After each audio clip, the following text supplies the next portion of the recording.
Child, child, child. This gonna make some people mad in the education world. But you know what? I have decided not to worry about who gets mad because I'm gonna tell you what works. Now, this is what I want to mention this topic. Spare the rod, spoil the child. What do you think about that? A lot of people think that means spanking your children, spanking your children, spanking your children. That's one way to look at it. Now, when I was little, my mama used to spank me. Well, as much as she could, because most of the time I was good at playing innocent. Well, I was innocent. Anyway,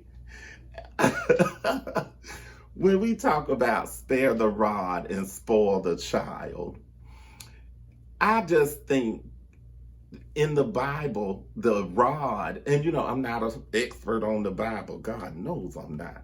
Whew, Lord.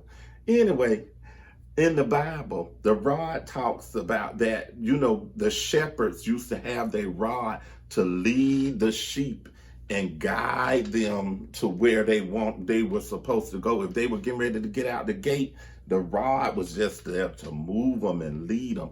And the rod is firm. So in education, now you can't spank the children no more. You used. I remember in first grade, that teacher told me you better have this work done before recess. Them children went out to recess, and she didn't stop me from going to recess, but she did give me a paddling before I went out there. But anyway, no. We're not going to spank the children at school. Now, the rod of correction, it just means being firm.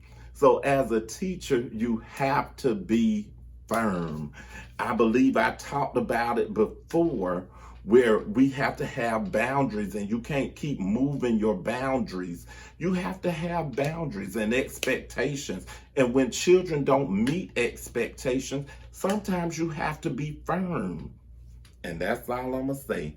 The rod of correction is firm. So spare the rod, spoil the child. If you're not firm with your children, you're going to spoil them because they're going to keep thinking they can push and push and push and push. Honey, you got to be firm. So that's all I'm going to say. I'm not going to say spank them because that ain't what you're supposed to do.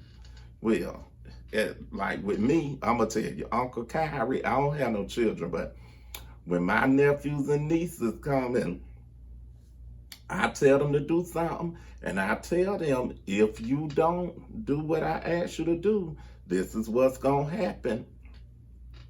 I give them step 1, step 2, step 3, and then I pop them like that, and they do, they think that's the worst thing because, Uncle Kyra do not supposed to spank people. And so they think it's the worst. But I have to be firm if that's what I told you I was going to do. If I said I'm going to take your video game, that's what's going to happen. You have to be firm. As teachers, if you tell students, if you don't do this, this is what's going to happen, you have to make that happen. So that's why you need to watch your words, and so that you can only say what you mean and mean what you say. All right. I'll see y'all later. That's just a quick philosophy.